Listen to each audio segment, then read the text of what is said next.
up for 40 days, and then there's on the 17th of Tammuz the breaking of the wall. You're right. There's the breaking of the wall, but that's a few thousand years ahead. Oh. I want to go back. Yeah, The golden calf, the sin of the golden calf. Very good. That's Yud Zayin B'Tammuz. When does Moshe Rabbeinu receive slicha, mechila, pardoning for the sin of the golden calf? Yom Kippur. Very nice. Which is the date? The 10th? The 10th of Tishrei. Very good. Day after the kapara, atonement, Yom Kippur that we had, Moshe gets the commandment to build the Mishkan. That means, according to this understanding that he arrives after the giving of the Torah, it's likely to say that he does not arrive before Yom Kippur.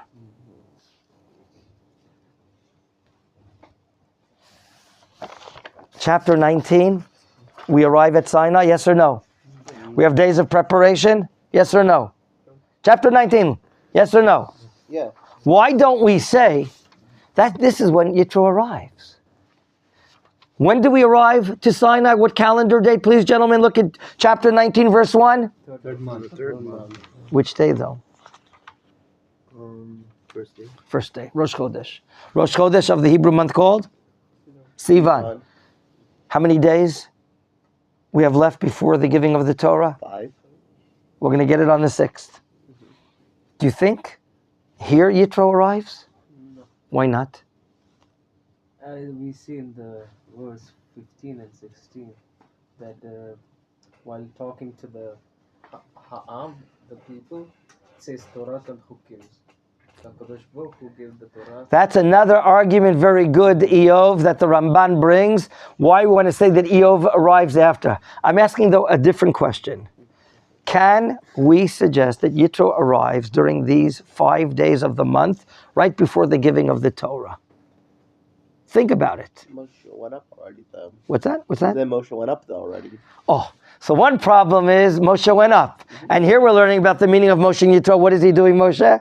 He's going up to Har Sinai. No, here, by us in Yitro, what is Moshe doing for Yitro?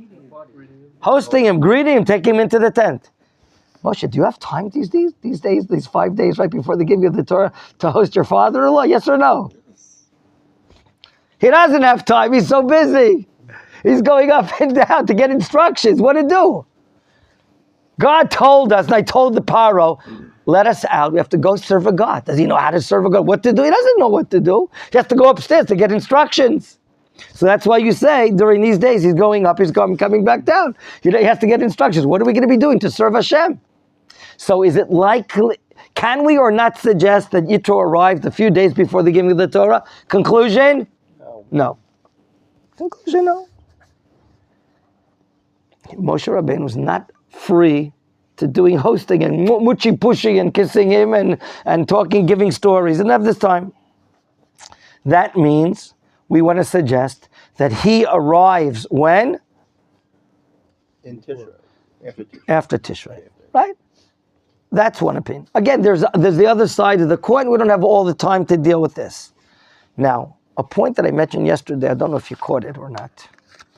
Let's just say, for one of the ways of arguing, that Yitro arrives after the giving of the Torah. Bear with me.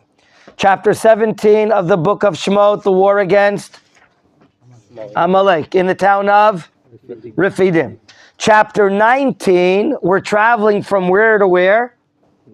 From Refidim to Mount Sinai.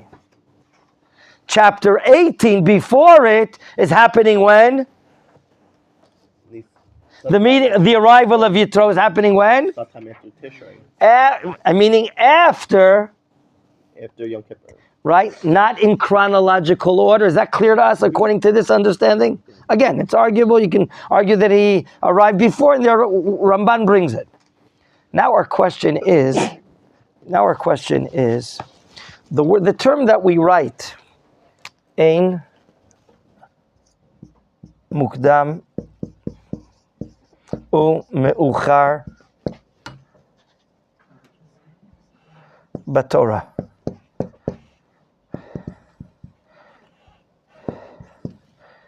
Ein mukdam u'meuchar. This is the term our sages use in the Gemara. Ein mukdam u'muchar batorah. Mukdam means, meuchar means later. That's the term that the Torah is not written in chronological order. Fine. It's not a storybook. But when the Torah does that, we ask ourselves, why here is it not in chronological? There must be a reason for it. You understand what we're trying to explain? There must be a reason. Why here is the Torah not in chronological order? Many things have been said about this. I want to summarize 2 short points that I saw by my dear father-in-law based upon the Rishonim, Chazal, and so on. You know why Yitro is written here, even though he arrives later on the scene, chronologically? Yitro is searching for a truth. Wow. He's not just like an ordinary person. He's searching for the truth. Do you know what a condition is to prepare yourself for receiving the Torah? Do you know what the condition is for accepting the Torah? That your heart and mind is open to search for the truth, find it, embrace it, accept it, and start performing according to that truth.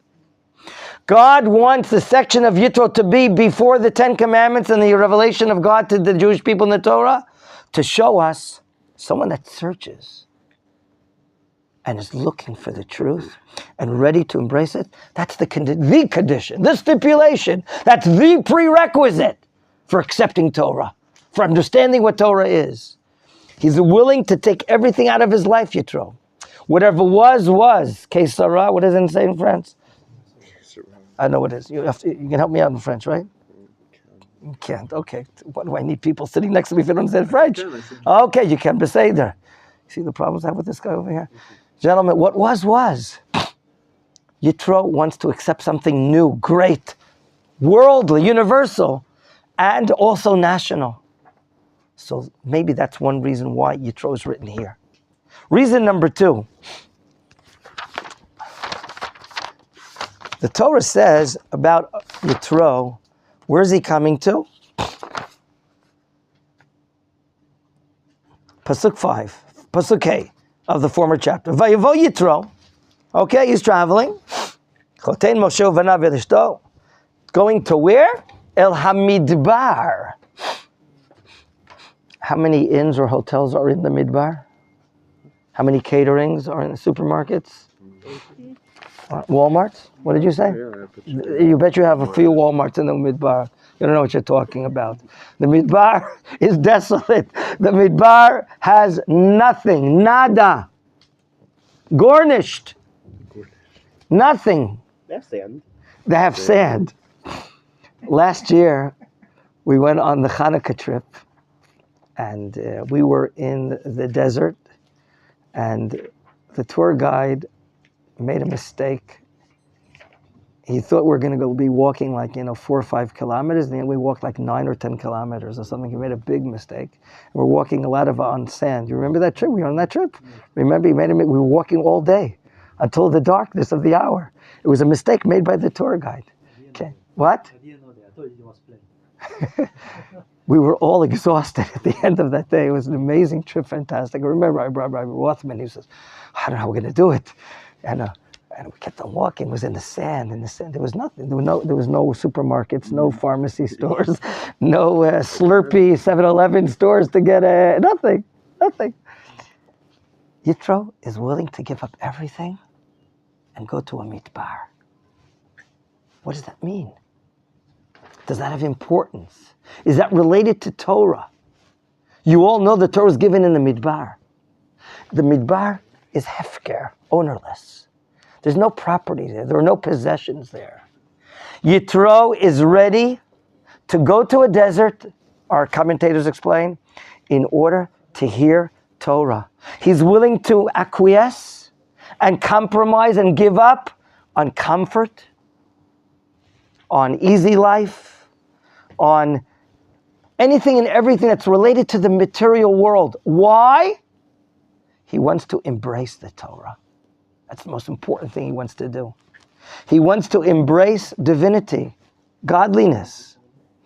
Not by mere incidents, as my father-in-law, Rabbi Hortz, brings in one of his great articles, quote, Chazal, Ein haTorah mitkayemet, ela be'adam hamisim et atzmo bamidbar. The Torah will never be fulfilled only by a person that places himself, that makes himself like a desert. Meaning a person frees himself of former understandings, of former holding on to possessions in life as if the most important thing, and is willing to say, this is priority number one, more important than anything and everything. I'm willing to live in a desert. Of course, God doesn't want us to live in a desert, but God purposely wants us to be in the midbar. No material possessions around us, no chandeliers and no silver and gold, just desert and hilltops and hilltops and hilltops and godliness.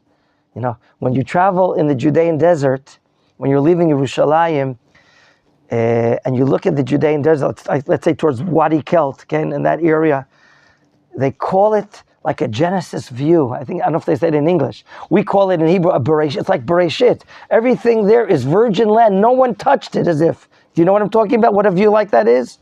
Something gorgeous, something beautiful, expansive. It's tremendous, godly. It looks like a postcard. You know, it can't be true. It's so beautiful. That's what the Midbar is.